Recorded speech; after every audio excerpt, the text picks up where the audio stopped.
Yo soy Alan y nos acompaña como siempre aquí Daniel David Herrera Belisario, y aquí ya está hermoso el regreso del Jedi.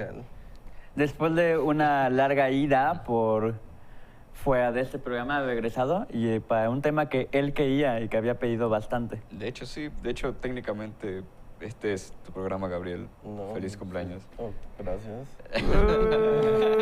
Es el 17 de agosto, justo el evento. Y tenemos un gran invitado, Jo. Así es, tenemos a Edgar Ramírez de Avalon Roll, que pues nos viene a hablar de un evento que, pues, de hecho, se aproxima este próximo fin de semana. Efectivamente. Bueno, es el primer festival literario Lovecraft. Nosotros lo estamos organizando con la intención de que las personas conozcan y reconozcan a Lovecraft y toda la influencia que ha tenido en la cultura pop en los últimos años. Estamos hablando de que lo que nosotros queremos mostrarle a las personas es cómo este autor en particular, con un género tan interesante como es el terror, hace que inclusive las personas diseñen muñequitos de peluche y cosas que inicialmente pensarías que nada tienen que ver con el horror, porque realmente pues, son demasiado bonitos y hay muchos niños que les gusta, ¿no?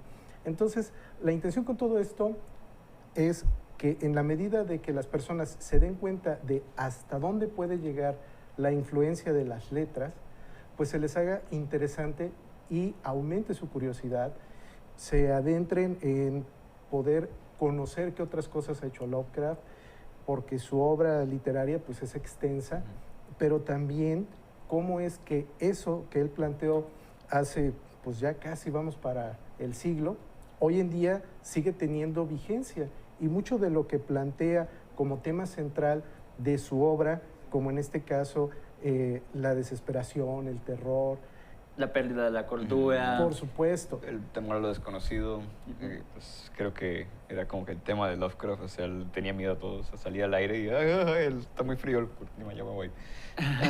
Que digo, eso también hace como connotaciones a toda la parte del xenófoba, ¿no? Exacto. Que como todo lo que viene de Sí, fuera sí. es terrorífico. Y estamos hablando justamente de Lovecraft porque el tema de hoy es un tema que es muy difícil de hablar desde el cine, porque la literatura ha hablado mucho de ello, que es el terror cósmico, algo que es, creo que difícil de explicar qué es, pero Sí. ¿cómo es tu trabajo? Ups. Ups. Pues para empezar no es un género, es una filosofía literaria que pues empezó con H.P. Lovecraft, que de por sí se trata de plantear pues la insignificancia del ser humano en este universo. O sea, Dios no existe, dice Lovecraft, pero pues existe cosas aún más terroríficas. Existe, pues somos de ese tamaño en un universo así de enorme. Y pues no solo en el espacio, también en las profundidades del mar, pues en la fragilidad que es nuestra realidad.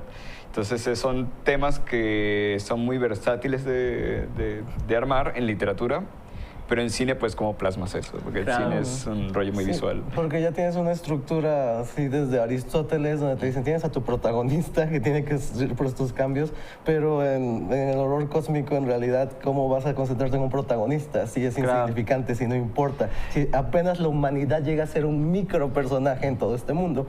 Entonces, Y creo que, es- y que hoy, justamente, nuestro tema van a ser hablar de 5 películas que Exacto. lo intentan, la duda es lo logran o no.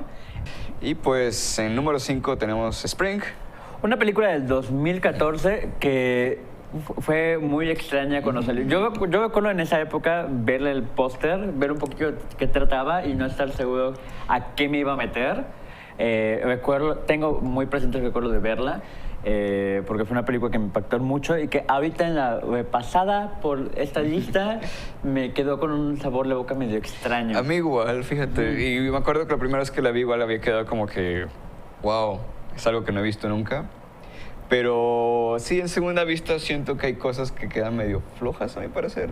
Sin embargo, esto no cambia el hecho que es un concepto muy único. O sea, es literalmente una comedia romántica, pero Lovecraftiana. ¿De qué va la película? Perdón. Se trata de un joven que en su viaje de depresión pues, se sale de viaje y se enamora de una chica que pues resulta que tiene una conexión ancestral con una especie. Y en sí toda la película es esta pareja tratando de pues, resolver sus problemas existenciales. Yo medio sabía qué esperar porque sabía que era independiente y no es la primera película al azar que tiene que ver con Lovecraft que veo. Y casi siempre pasa lo mismo. No hay suficiente presupuesto como para hacer criaturas, etcétera, lo que de verdad quieren lograr. Entonces realmente solo vas a ver como una escena tal vez. Casi siempre la dejan al final. En este caso se va por otro lado y es en realidad sí una comedia. Digo, una película de romance. Es un romance. Ni siquiera le llamaría una comedia romántica. Sí. No creo que sea una Es comedia un romance a secas. Y mientras que me gustó y creo que es sólida en lo que cabe para hacer una película independiente bajo presupuesto, al mismo tiempo dije, le quitas estos 15 minutos de Lovecraft y en realidad funciona igual. Sí, O sea, que en realidad es que la película no creo que o sea, fue vendida de esa forma, ¿no? Como, de hecho, en el póster decía que era una combinación entre Linklater y Lovecraft, pero yo creo que la película quería contar una historia de amor en momentos donde cómo es que nace el amor, ¿no? Estamos hablando de ese chico que acaba de perder a un familiar y encuentra una mujer que es perfecta para él en teoría y tienen problemas. Y o sea, para mí como película romántica, que es una película romántica, funciona muy bien y los tonos de Lovecraft van para hablar más allá de lo pequeños que somos cuando estamos enamorados, Y a la que es vez- otra forma de terror cósmico. A la vez también, pues, algo que es como que muy obvio, la metáfora aquí, pues, es que el amor es un monstruo. Exacto, sí. O sea, el amor, pues, es raro, es un monstruo, no lo entiendes al principio, pero pues quieres estar ahí. Y eso es como que el final de la película. O sea, están ahí, pues ella dice, él está seguro que está enamorado, ella no, tal vez, pero pues no importa, el volcán erupciona eventualmente. Exacto, yo creo que justamente como para mí la falta de criaturas es algo que ni siquiera sentía que era necesario porque ya lo que estaba hablando era otra cosa, ¿no? sí, solo yo siento que no hay tanto horror cósmico. O sea, Es que creo que acaba el terror cósmico y empieza a hablar de otra cosa, es un pretexto para... Exacto, sí. no sé, yo siento que es una película sólida, pero no sé qué tanto... O sea, si alguien quiere ver Lovecraft, si alguien de verdad quiere horror cósmico, creo que sería como... Yo siento Claro, de que... las últimas que le Yo siento que, diría. sin embargo, todo eso siento que es un buen trampolín. O Ah, sea, ya. alguien que pues no no sepa qué es Lovecraft o no tenga idea que pues que se va a meter, esta es una buena trampa. O sea, ves una película de romance, mete conceptos que no conocías y ya pues ahí pues películas de Lovecraft. así. De hecho, no es hasta que estábamos preparando este programa que me di cuenta que Spring era una película de terror cósmico, ¿no? Pero porque funciona de una forma que es agarrarlo muy, muy de pasadita para hablar de ello, pero para la gente que está más interesada en pedos más densos, yo creo que no sería la película. Sí, aparte creo que ya se puede aterrizar a la realidad. O sea, digo, sí estás... Más o menos, más o menos. Sí, ya sé, es que creo que ya sabes a lo que voy, pero... Es que en sí es acerca de un vato que se enamora de una mujer que tiene un secreto Claro. que es visto como un defecto horrible ante la sociedad. Claro. Pero lo curioso es que al final el que persiguen es a él y no a ella. Lo persiguen a él por migrante. Comentario escondido. No. Sí, o sea, de hecho creo que tiene como que mucho apego a ciertas realidades. La veo más como una película medio metafórica, Sí. que tiene 20 minutos de más para mí. Sí. Creo que dura 1 hora 48. Creo que con 1 hora 30 tenía para contar lo que quería. Creo que para ir cambiando a la siguiente película, porque pues ya, ¿no? Esa fue la primera, la fácil de ver para todos aquellos que tengan ganas de comenzar. Spring es una película romántica con estos tintes Lovecraftianos. Es el sol de la Toscana, pero de Sí. terror. Y De hecho. saltamos a la cuarta de nuestro top. Europa Report, que es una película de ciencia ficción dura sobre, yo diría que es como una especie de documental falso o un pseudo documental de cómo sería una misión a Europa, a una luna en Júpiter, que pues por si no sabían, esta luna está confirmada que pues está envuelta en hielo y por lo tanto es muy probable que haya vida dentro de pues de esta capa de hielo, porque puede ser bacteria, puede ser lo que sea. Claro. Entonces la película te la venden como si fuera un documental de Discovery Channel, tal cual. O sea, tú la ves, tienes entrevistas, tienes aquí las cámaras en la nave. Y eventualmente al final te ponen el giro de tuerca, pues que es un rollo Lovecraftiano, que siento que va de la mano, o sea, el espacio es muy denso, hay muchas cosas que no conocemos, entonces realmente no sabemos qué bueno, vamos a encontrar eventualmente allá. Ahora, fíjate que ahí también hay una cosa bien interesante de lo que hace Lovecraft. Normalmente, él te plantea escenarios en los que te deja muchas dudas. ¿Cómo llenas las dudas? Principalmente con las cosas que tú conoces o con las cosas a las que tú le tienes miedo. Ese es uno de los ganchos que para mí se me hacen más interesantes de su literatura y que también, lamentablemente, es una de las cosas que en el cine se vuelve muy difícil de lograr. Porque, como mencionabas hace un rato, tenemos ya una preconcepción de cómo tiene que ser la trama o de qué cosas son más o menos recurrentes, y el hecho de que te alejes un poco de ellas hace que a veces el público no tenga la percepción o se lleve el mensaje equivocado. Claro, y ahorita que estábamos hablando un poco de la forma en la que está hecha esa película, ¿no? Que es como vendida como este falso documental, es como una de las cosas que es un acierto, porque creo que cuando uno empieza a leer Lovecraft, lo más interesante es la forma de cómo crea un mito. Exacto. A partir de cosas muy... voy a usar la palabra científicas, ¿no? Como de datos duros, como si de repente es alguien leyendo el periódico y en el periódico está escrito como está escrito en un periódico, o alguien leyendo un reporte de un laboratorio y está escrito de esa forma. Entonces, como para verle conceptos tan fuera de nuestro mundo, lo hace desde cosas muy humanas, ¿no? Sí. Y el documental podría ser que es una de las formas que tenemos en lo... Cuando dijeron visual. documental, me recordó que el documental de dragones, fantasía o realidad de Discovery Channel, que fue muy popular en su tiempo. Creo que es una comparativa extraña, pero similar a lo que hace Europa Report. Es personalmente mi favorita de la lista. Creo que la pondré incluso encima de Annihilation, que creo que es perfecta. Spoilers. Spoilers ahead. Pero es que lo que para mí logró esta película es, uno, por primera vez haces esta película que no se convierte en un slasher en el espacio con un monstruo matando a los astronautas, que es lo que siempre pasa, incluso en Sunshine, Alerta Solar, iba por un buen lugar y de repente, un monstruo del espacio. Y es lo que pasa con casi todas las películas de este tipo.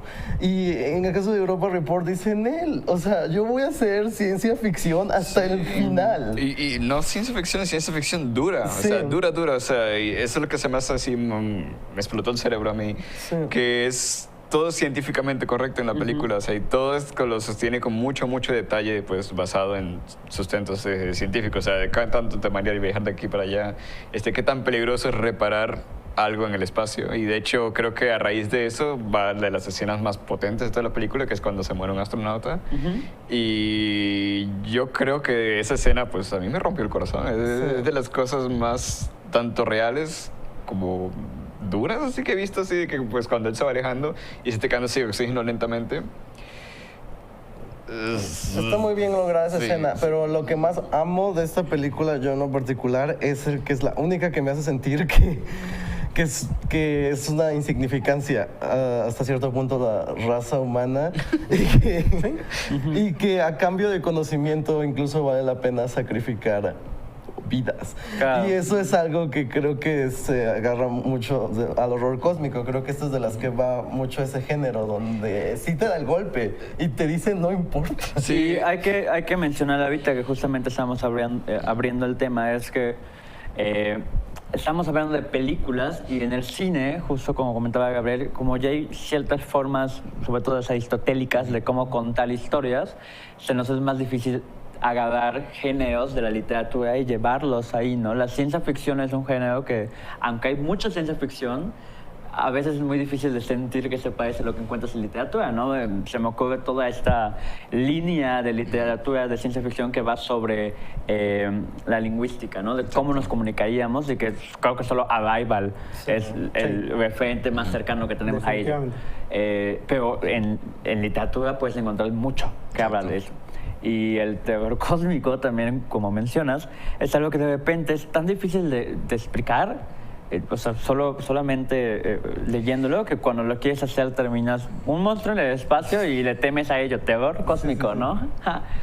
El otro es que donde da el clavo esta película es que es una película muy humana.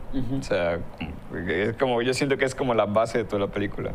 O sea, al final de cuentas, la película es personas en una nave. Sí. Y ves si las personas reaccionan como tal. Y entonces es más potente que al final ves al monstruo. Entonces lo que tienes es que se congela la imagen, sale la señora que era como la directora del proyecto y dice, no, pues acabamos de ver una criatura bien fea, pero pues qué bueno que la vimos y qué bueno que valió la pena esas vidas que se fueron para allá y pues somos insignificantes, cool. Sí, o sea, después de ver todos esos personajes y empatizar con ellos, te das cuenta que no son importantes, Sí, ¿no? y también de que pocos mueren por la criatura. Exacto. O sea, Sí, o sea, mueren más por ellos. y nunca es como que, qué feo el monstruo. No. Es más como impresión. Sí, o sea, porque Están impresionados, pero no están como... es aterradoramente hermoso. Sí. Y esto nos lleva a la tercera película de esta lista, que es... Dagon. Dagon del 2001 de Stuart Gordon, que es la única adaptación tal cual de un cuento de Lovecraft que tenemos en la lista. Bien. A diferencia del nombre, no está adaptada de Dagon, está adaptada de Las sombras de Innsmouth. Ajá. Y es una coproducción americana-española que se trata de un muchacho que anda de vacaciones acá en la Ibera con su novia, que accidentalmente los atrapa una tormenta y quedan atrapados en un pueblo que pues hay gente muy rara que tiene como que forma de pez. Y esta persona pues va entrañando un complot todo raro que pues tiene que ver con su herencia, con pues terror cósmico al final. Como detallitos para la gente que sí sabe de Lovecraft, me gustó mucho que le dan sus suficientes toques. El chavo es egresado de la Universidad Miskatonic y inicialmente te lo presentan como un cuate típico nerd que le pega a las inversiones y se vuelve rico. Pero eso es nada más así como que para que tengas ese referente de algo conocido.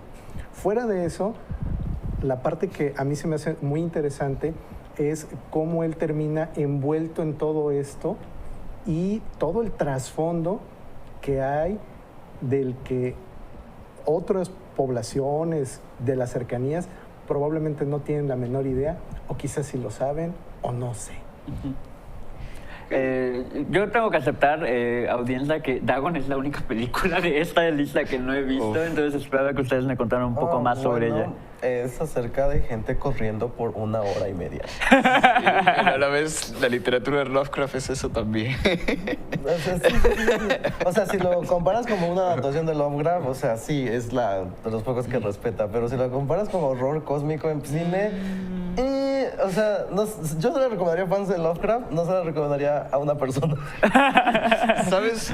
Yo diría que alguien que quiere entretenerse. Sí, no, porque algo que tengo que aceptar es que es una película muy entretenida, muy entretenida. Al menos a mí no me soltó. A mí no me soltaba cuando la vi por primera vez. Y le perdonaba muchas cosas. Se le perdonaba o sea, a veces se notaba que tenía muy bajos valores de producción. Estaban como que actuaciones medio raras. Pero al final yo sentía que todo hacía como que clic. Y en otro detalle es que siento que inconscientemente muchos videojuegos se han agarrado de esta película. Okay. ¿Y es considerada como una película de serie B? Estaba viendo las imágenes y me llevaba por ello, ¿no? ¿Sí? Es que a fin de cuentas, algo que comentábamos el otro día es que muchas de las películas de Lovecraft se vuelven difíciles de hacer precisamente por cómo manejar las criaturas y lamentablemente, aunque tenemos mucha tecnología, no son tan bien logradas algunas cosas y ahí es donde a veces desmerece.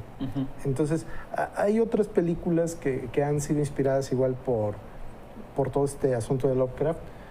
Una de ellas se llama el último Lovecraft, La Reliquia. No, Es sí una la he visto. basura. Lo único que tiene muy bien logrado es a las criaturas, Sí, porque no. son humanos, obviamente con su traje y todo lo demás, pero sí se la compras de que pudieran ser así. Sí, los profundos. De hecho, creo que, bueno, para empezar, lo que respeto mucho de esta película es que no le importó tener bajo presupuesto. Él quería contar su historia. Y eso me gusta mucho más a una película que te engaña y te hace creer que va a haber monstruos y Lovecraft y al final no cumple. Esta película cumple. Me encanta el primer y el tercer acto. El segundo acto se me hace demasiado correr. Sí. Pero, o sea, creo que vale la pena verla. No sé, En efecto, yo creo que me gusta mucho esta película, pero estoy completamente de acuerdo. O sea, el primer y tercer acto hacen esta película. Especialmente el tercer acto te deja un final que pues difícilmente vas a olvidar. O sea, cuando los ves nadando aquí al fondo de la tierra, o sea, y después ponen así la cita de Lovecraft, tú quedas, wow, ¿qué acabo de ver? Lo que sí me gustaría mencionar de lo que dijo es de que en cuanto a los monstruos, creo que deberían agarrarse un poco más del inicio de que Lovecraft ni siquiera los describía como tal. Creo que lo que me apasiona del monstruo de Europa Report es que se me hace creíble, hasta cierto punto se ve muy hermoso, muy bien, y no se va tanto a lo grotesco, que es casi siempre lo que van a hacer estas adaptaciones, que sean como cosas como mocos, como cosas, cuando no creo que sea necesario. Creo que eso es lo que logra Europa, y creo que Dagon también iba por ahí, pero aquí les faltó presupuesto. Claro. Sí. Y yo quiero utilizar que estamos hablando de Dagon y que comparten nombre con el cortometraje de Hobo para recordar invitarlos a todos ustedes al Festival Literario de Lovecraft, 17. Sí, sábado 17. Sábado 17. Y que se estarán presentando en la Moderna 2 películas, el cortometraje. Y también invitarlos para que todos ustedes vayan y se suscriban a Dimensión Macabra, porque en octubre se estará subiendo La Hora Infernal, este show de Dunas Films, este programa de cortometrajes en el cual está también Dagon. Y nos vamos a la Primero siguiente. unos saludines. Ruz Martínez nos manda, dice Olis. Vanessa Vargas dice hola, ¿qué pasó? Samira del Río dice hola. Luna Azul dice enhorabuena.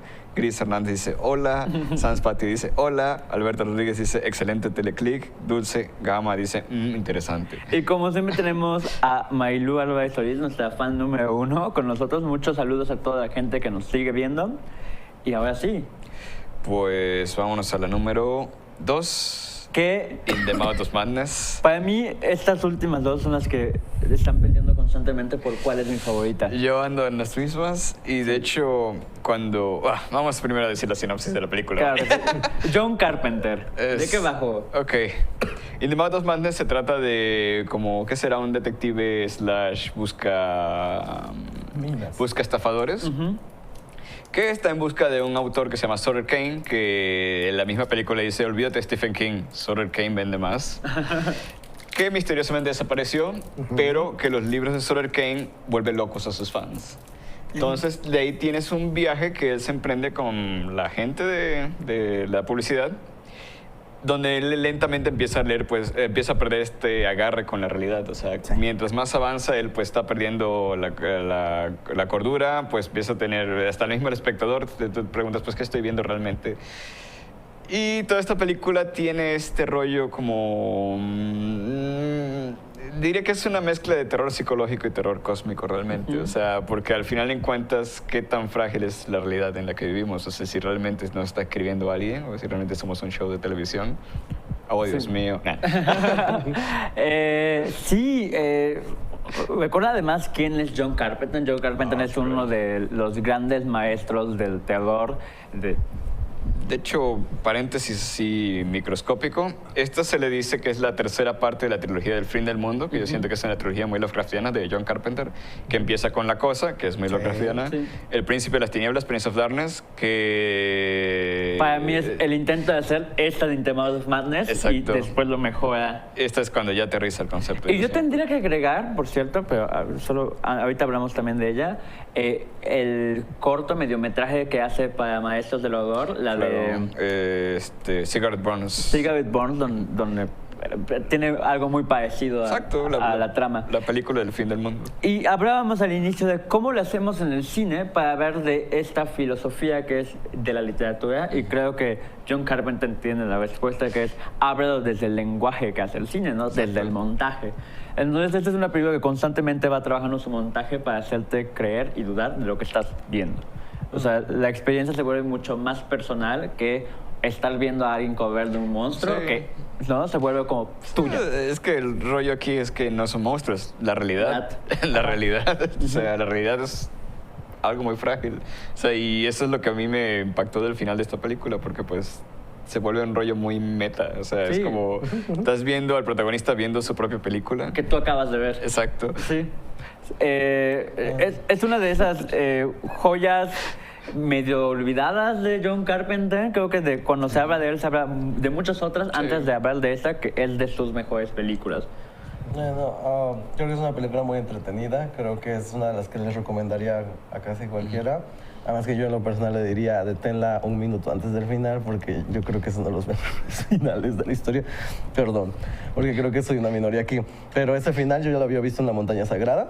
Ese intento de meta ya lo había visto. Entonces cuando aquí fue diferente a lo que otras películas de horror cósmico, aquí me prometió todo. O sea, me dijo, aquí hay terror cósmico, aquí hay monstruos, aquí hay todo. Esto es muy confuso, es un descenso a la locura. Y entonces cuando me dan ese final, para mí fue un alivio. Me calmó. Dije, va, chido. Entonces, no sé, creo que es buena. Creo que es muy buena película, pero yo detesto, aburrizco ese final. Es para mí la más grande decepción que he tenido en mi vida desde que nací. Perdón. Controversial. Controversial, y es algo divisorio, ¿no? Yo sí creo que, aunque si tú como persona que estás viviendo esa experiencia, te estás diciendo como, ok, estás en una ficción, puedes salirte, al quien deja atrapado en la ficción es el personaje, ¿no? Que todo el tiempo quiere salir de ella. Exacto. O sea, más allá de la parte emocional como espectador, creo que el discurso que da sobre su personaje es duro, ¿no? Como él es un personaje y tú siempre lo supiste, pero él nunca lo supo. Y aun cuando tú estabas viendo esta película, él no sabía que era un personaje. Se vuelve como... Pero me entonces, parece mucho más es que inteligente. entonces te aclara la locura, ¿me entiendes? O sea, No, pero, pero Mira, es que lo estás viendo desde ti y no desde el personaje. Exactamente. Yo creo que la gran maravilla de esta película es precisamente que todo lo que está pasando no pasa tanto en la pantalla como pasa dentro de tu cabeza. Y entonces esa realidad que se empieza a romper y que llega el momento en que no sabes si es la intención o si es lo que tú estás deduciendo, yo creo que es lo que le pega y le da así la palomita de esta está chida. Sí, y por eso está tan cerca del final de este top, porque en serio es una gran película. Hay dos cosas que yo también siento de esta película, que bueno, esto es como que un gran elefante en el cuarto, pero lamentablemente Lovecraft pues era racista. Y claro. a mí algo que se me hace muy curioso es este debate de que pues si tienes que separar al autor de la obra. Y Lovecraft es un caso muy curioso, o sea, tienes a un autor que es racista pero que ha inspirado a muchas personas a hacer cosas. Y yo siento que esta película toma muchos elementos de Lovecraft para hacer algo muy propio, yo siento. O sea, no necesariamente es Lovecraft, pero sin embargo pues porta así con orgullo que pues está empapado de Lovecraft. Sin duda, o sea, es como, aunque está aceptando que se está basando en toda esta obra, Carpenter es un autor por sí mismo y creo que podríamos dividir a Lovecraft de esa película de repente, ¿no? Supongo que es un discurso que ya fue hecho en surrealismo, que ya fue hecho hasta en comedia, la de Jim Carrey, donde al final él termina siendo un actor o su vida todo es falso. Truman Show. Ajá, Truman Show. Supongo que es la ejecución de horror, Sí. pero yo hubiera preferido que me hubiera dejado loco, a que me dijera, oye, espérate, estoy dando un discurso metatextual. Y es como Es de, que sí te deja loco, pero el personaje es el que se queda loco. Ajá, es que justamente creo que de nuevo estás viendo desde tu persona, razonando sobre la película y no sobre el personaje, porque la historia de este personaje es él no queriendo ser un personaje ficticio, aun cuando tú como espectador todo el tiempo sabes que lo es. Okay. Me parece que otra gran obra que logra esto, por cierto, es Opus de Satoshi Kon, esta novela gráfica que hizo y que nunca acabó, el cual les invito a buscarla y leer, porque también terminas uno dudando de tu propia realidad a partir de las obras que acabas de leer. Otro que recuerdo es El Rey Amarillo. Ah, por supuesto. Que es un libro que habla del propio libro y cuando terminas, que es un libro maldito y que toda la gente que lo ha leído le ha pasado algo malo. Y cuando tú acabas de leer ese libro, te das cuenta que tú acabas de leer El Rey Amarillo. Y creo que un poquito va. Pero yo creo que eso es un cop-out, es como decir, es que no la comprendiste. O sea, cuando dices, no, es que tienes que verlo desde el punto de vista del personaje, entonces ya le estás exigiendo algo a tu audiencia. Sí, pero es que toda obra cine- exige... Ajá, todo cine tiene diálogo. Sí, Pero, mira, varios puntos de Sí, formas de por eso, ver. pero entonces ya es técnica, ya no es que la película funcione como Pero- tal, ya es que tienes que sobrepensarla. Es que yo creo que la obra no tiene que ser siempre de fácil lectura, puedes tener un poco más de pensamiento detrás Sí, de como ella. Y Mulholland aún Drive, así- pero creo que en este caso es como tiene que ser Pero esto. no, ¿no? porque pues al final de cuentas tu discurso es tan válido pues como el... Exacto, o sea, no es como, creo que en toda obra que existe vas a tener varias lecturas y el Sí. punto es que si hay una lectura que puede quedarse un poco más en un lado que el otro, ¿no? Y sí, cualquier obra puede exigirte más, o sea, no puedes llegar a ver, Sí, sobre todo pero- hablando de un lenguaje Sí, como el solo cine. digo de que si tú dices que tu lectura funciona mejor porque tengo que verla desde el punto de vista del personaje, es donde a mí Yo no a mí digo que me funciona sale. mejor, yo No. solo digo que creo que para que entiendas este punto... te estaba Exacto, diciendo- porque pues somos 3 contra 1. Creo que es como, aquí en el trabajo de empatía estamos diciendo como, es que creo que nosotros estamos viendo desde aquí mientras tú lo ves acá. Ok. Y eso nos hace saltar, por cierto. Yo quiero decir un dato más sobre Ok. Element of Madness. ¿Sabían que el niño que sale en la bicicleta es Anakin Skywalker? ¡Wow! No tenía la menor idea. Gran escena de la película, Sí. por cierto. La vi ayer y sigo Sí. enamorado. La había visto cuando tenía como 13 años y ayer dije, esa es de mis pelis favoritas Y de el la vida. segundo, así ultra dato curioso de esa película. El tema, John Carpenter quería que lo hiciera Metallica. Metallica le dijo que no y John Carpenter hizo técnicamente su canción de Metallica al principio de la película y en efecto suena como una canción de Metallica. En fin. Y ahora sí, saltemos Datos geek. a la película número 5 de ese top. Una de Número las uno. películas, a la número 1, una de la más, Annihilation. además, contemporánea. Sí, Aniquilación. Y sí, yo cuando vi esta película quedé pasmado y creo que todavía sigo pasmado por Sí, esta es, película. es de mis películas de ciencia ficción favoritas en muchos años junto a Rival. De la sinopsis, Sí. es una adaptación de una novela del mismo nombre, que se trata de que en la Tierra cayó un meteorito y empezó a haber anomalías dentro de un campo. Entonces, después de una misión fallida de un equipo así de Rangers, por así decirlo, deciden mandar a una especie de equipo suicida a este campo. En este, pues, está el grupo de Natalie Portman junto con otras mujeres que todas tienen problemas. Y en el final, pues, terminan como que descubriendo la importancia de la aniquilación. ¿Por dónde comenzar a grabar esta película? Porque es muy complicada. Sobre todo porque se estrenó en Netflix. Sí. Y uno no sabe qué esperar normalmente De hecho, de los estrenos de Netflix. Fue un trade-off raro, porque en Estados Unidos se estrenó en cines, pero... Pero en pocos para que pueda ser pasado en festivales. O sea, la Ajá. razón por la que se estrenó en 2-3 cines era para poder festivalearlo. No, es que creo que sí tuvo un release general, pero creo que había un pleito con el estudio y el director dijo, no, pues dame chance de que se estrene aquí en cines y Netflix en el resto del mundo. Y fue un estreno simultáneo entre cines de Estados Unidos, Netflix y el resto del mundo. Pues, Y Netflix no sabe vender No. nada de lo que hace. Entonces, No, y- uno entraba a ver esa película creyendo que iba a ver una película de jumpscares con un poco de acción y Ya. Natalie Portman corriendo. Y lo que uno se encuentra en los últimos 20 minutos de la película es una genialidad. Yo tenía altas esperanzas por el director, Alex Garland, que hizo mis 2 películas de ciencia ficción favoritas de la última década, Ex Machina Machina. y Dread. Ujú. Y pues sí, no decepcionó. yo tenía altas expectativas por Natalie Portman, porque casi nunca agarró un proyecto al azar, a menos que sea de Marvel. Y entonces, pues ya por eso, yo no creí que fuera a aceptar una tontería. Es posible, pero ¿cómo empezamos a hablar de esta película? Es que es muy complicada. Hay un oso que habla. Hay un oso que habla. Sí. Un poco lo que va sucediendo dentro de este espacio donde cayó el meteorito y que va creciendo es que nuevas especies Exacto. van creciendo a partir De lo que se de lo destruyó. que ya existía y de lo que se destruyó. Y es ahí donde empezamos a hablar de la insignificancia del ser humano, porque también empieza a afectar a la gente que entra. La gente que ha ido normalmente no regresa y solo ha regresado una persona y no sabe realmente qué está pasando con él. Y hablamos de lo genético. En el momento que tú entras a este espacio, ni siquiera que haya una criatura más grande que nosotros, al parecer, empieza a afectar tu genética y al cambiar tu genética cambia todo tu persona. Yo también en esta película vi que hay como una especie de discurso de aceptación de esto, que pues no somos nada. Y pues lo que conviene es simplemente abrazar esta ideología. O sea, si no somos nada, pues nos toca pues seguir evolucionando. Así es. Es lo que pasa al final, de hecho. Es Armagedón, pero sofisticada. O sea, básicamente te tiran un meteorito, en este caso es este nuevo mundo, esta cosa que se va extendiendo y que saben eventualmente que va a llegar a todo el mundo, aunque vaya lento, y que no saben si van a tener la capacidad de, con nuestros conocimientos, de detenerla antes de que eso pase, y no tienen idea de qué pasa. Y es muy bonito porque justamente estamos desde un personaje que es Natalie Portman, que está muy cercana a la pérdida de alguien amado. Sí.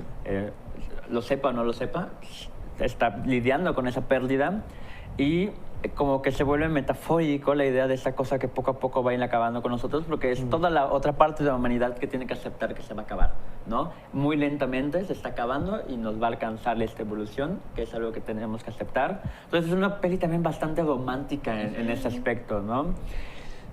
Y lo visual. Sí. Para mí, esta película logra lo que las otras, solo intermados también, es que visualmente es... Pues capta este rollo de la cosmicidad. O sea, cuando te dicen un terror cósmico, pues piensa en pulpos, porque pues Lovecraft le tenía miedo a los pulpos, pero realmente es un rollo muy abstracto. O sea, como puedes interpretar algo que viene del espacio y puede vivir en cualquier condiciones, o que en este caso es algo que pues toma la genética de muchas cosas y las asimila. Pues aquí tienes una cosa abstracta que absorbe y pues trata de imitar. Ajá.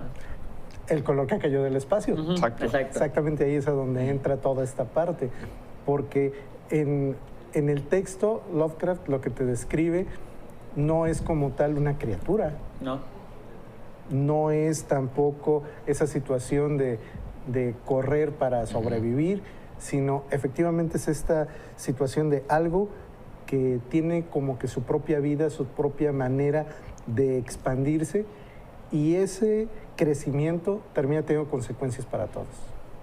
Y que un poco va entre los personajes de Lovecraft o aceptándolo como algo o perdiendo la razón porque va más allá de ellos, ¿no? Sí, completamente. creo que Voy a justo estrellar mi barco en Cthulhu. justo por eso creo que mi secuencia favorita es la de la chica de las plantas. Sí, es hermosa. Sí. Que Sí. es esa, justo, solo es ella diciendo como está bien, esto quiero hacer ahora, ¿no? Y es una escena hermosa. Y de las referencias que sacaba esta película para existir, las referencias visuales también es algo que podríamos hablar en un programa entero, ¿no? Gracias, Magritte, por existir. Creo que eso es con la que la compararía con Europa Report, que en ambos casos son gente que ama y acepta que estas son cosas que no entienden, que desconocen. Y ya, si se van a ir o cambiar o morir o lo que sea. No solo está aceptan, bien. sino que dicen, oye, qué bonito, ¿no? Sí. Y que, a distinción de Carpenter, que su película es una genialidad, esta juega del horror de una forma que no parece horror, ¿no? Porque te está haciendo aceptar esta cosa terrible que está sucediendo, ¿no? Esa tragedia es algo que tú dices como, ok, va a pasar, qué bonito, pero no todo el tiempo estás así asustado, ¿no? Exacto. Es el cuando sale el oso que habla. Bueno, pero un oso que abra. O sea, eso es muy, el de eso que habla es sutil en comparación de todo lo que hay en The Mouth of Madness. Exacto, sí. Do you read Sutter Kane? Aún así creo que es de lo que más me incomoda. O sea, que de todo el top, creo que el oso que habla me incomoda más que todo. Está fuerte. Es una gran escena. Es como... Tenía que tener una escena terrorífica de horror general. Hace esa que es No, una y genialidad. todo el setup, o sea, es el oso que habla y ellas están amarradas. Sí, no, es hermosa. Y estamos ya casi por terminar, entonces yo quisiera que por último digamos unas recomendaciones, pero no solo cinematográficas, Ok. sino también de otro tipo de obras donde podemos encontrar a Lovecraft, ¿no? Ok. Aquí, nuestros amigos. Bueno, ahí les va. Nosotros inicialmente como Avalon Club de Rol, precisamente eso es lo que fomentamos, los juegos de rol. Aquí traigo este nada más meramente por la ilustración. Este es un manualito de un juego que creó un inglés. Y él dijo, ¿saben qué? Pues voy a replantear Lovecraft no a partir de lo que la gente ha interpretado. Me voy a leer su obra y voy a plasmar eso para que la gente pueda jugar. Y normalmente en los juegos de rol tú tienes un personaje y ese personaje en este caso tiene que lidiar con ese horror cósmico, con la pérdida de seres queridos, con la posibilidad de quedar loco, con la posibilidad de morir en el mejor de los casos. Y bueno, Aparte de eso, obviamente también hay muchos otros juegos, juegos de mesa, Sí. juegos de rol. Y otra de las cosas interesantes es que la parte que a veces no se ha logrado en el cine, sí se ha logrado en los cómics. Ok. Novelas gráficas muy buenas como Neonomicon de Alan Moore. Hay toda una serie que se llama Lock and Key. Son 8 tomos donde te platican desde la perspectiva moderna la reinterpretación de los mitos de Cthulhu. Además de eso, pues hay una buena colección de ilustradores y de dibujantes que han tomado las obras de Lovecraft y les han puesto tinta y les han puesto forma y color. Gabriel, ¿alguna comentación final? A los videos de YouTube de qué pasaría si Cthulhu despertara en la Tierra. Cómo me encantó eso. Hay una serie de videos que te explica qué pasaría si cada dios del universo de Lovecraft de repente atacara a la Tierra o existiera. Eso se me hace una recomendación muy churba y divertida. South Park. Cthulhu sale en South Park y Sí, todos ¿no? esos episodios me encantan, de que Cartman se vuelve su amigo y lo trata como un gatito. Y bueno, creo que es eso, porque a mí me gusta Bird Box, así que no sé si puedo recomendar. Yo creo que... A mí me gusta mucho. O sea, sé que aquí, por ejemplo, Daniel la odia. No, y no la muchos odio. conocidos la odia. Pero a mí se me hace una película. Si era como para acercarte, antes que Spring, yo diría Bird Box. De Justamente hecho, esto iba a agregar. Spring estaba empatada con Bird Box Ya. porque igual, o sea, Bird Box, por muy chusca que se me hacía a veces, tengo que aceptar que hizo algo que no pensaba, que era hacer Lovecraft sin ver al monstruo y Claro. funciona, Sí. que es lo de la sorpresa de Bird Box. Y justamente esa iba a ser mi recomendación. Para mí, si quieren Porque es Julia otra Roberts. película de Sandra Bullock, Sandra otra Bullock. película de Netflix que está hablando del tema y mucho más fácil de digerir, Bird Box es una gran película. Yo, además de la otra trilogía de Carpenter, La Cosa y Príncipe de las Tinieblas, Ay, Cigarette Burns, por favor, vean Cigarette Burns. Cigarette Burns. Sí. Y bueno, otra recomendación como que pequeñita, Event Horizon, que se me hace Por supuesto. un rollo bien locochón. Pero quiero recomendar un videojuego, porque a mí otro de los medios que tiene mucho potencial de capturar pues, la esencia de Lovecraft son los videojuegos. Y ahorita el que se me viene a la mente es uno que se llama Eternal Darkness Sanity Requiem, que este es el primer juego donde yo conozco que tienes un medidor de cordura, donde si se te acaba, el juego juega contigo. O sea, de repente empiezas a ver que la tele se te apaga, de repente se empieza a ver que se baja el volumen, se te borran los datos, entonces... Estás hablando de Doki Doki, ¿verdad? Doki Doki, Doki Doki. pero Doki Doki yo siento que no es tan... No, ya, sí, era chiste. Y yo creo que eso es todo para despedirnos. Muchas gracias a toda la gente que nos siguió en redes sociales y nos vemos en la próxima en Craquetazo, amigos. Chao.